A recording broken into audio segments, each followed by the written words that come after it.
Thank you, Sven. Chapter 2. The Catwalk. What a pity, the tickets to the show were long gone. What luck, the recently married friend of mine worked for a national newspaper.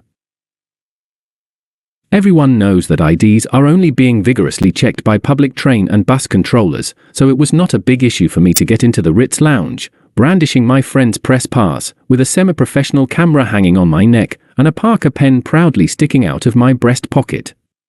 I even received a ticket upon arrival, sector number 2, row number 1, seat number 13. Not too bad, sector number 1, right in front of the podium, was reserved for the royal family, along with celebrities and fashion gurus, and the second one was the best sector available for general public. And 13 has always been my lucky number. The show was a treat. Very tall models, the Mayfair's speciality, were passing so close to me, I could probably touch their magnificent legs with my fingers, but I wouldn't dare to do that. Instead, I was taking pictures every now and again, waiting for more to come. Prior to the event, I had made a plan, too, in fact, A and B, on how to approach Bretta after the show. During the event, I was busy going through the A and the B point by point, and then I suspected something wrong. All models came out to the podium at once, followed by the designer, a petty Italian lady looking ridiculously small next to those goddesses, who bent down in turn to give her a hug and a kiss in the cheek. Then the host joined them, and announced with a foolish smile on his lips. Ladies and gentlemen, I am truly sorry to announce the cancellation of the wedding dress walkout tonight, due to the model's sickness. A light breeze of disappointment flew in the air and faded away. But the host was still standing there. That, ladies and gentlemen, was a piece of bad news. But I also have good one. I'm proud to announce that Mayfair celebrate their 10th birthday this month, and are happy to invite all their friends to mark the milestone. Would you please proceed to the restaurant, where cocktails and dinner will be served as a compliment?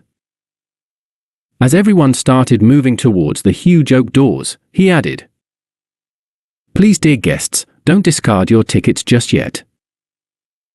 Well, I thought, for me it's probably not the last opportunity to see Bretta in person. Hopefully, she'll get well soon, and I'll manage to crush another show somehow. And now I was going to drink and eat as much as I could to reimburse myself the purchase of the tie, which turned out to be completely unnecessary. I performed well.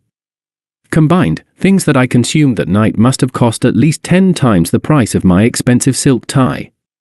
You can say whatever you want about rich people, the only thing I know for sure is they don't starve. Just as I was about to finish stuffing my belly with delicious food and exotic drinks, a short, round guy in a shiny tuxedo, head bald as a knee, approached the microphone, tapped it, then coughed politely and said, "Good evening, ladies and gentlemen, thank you for joining us.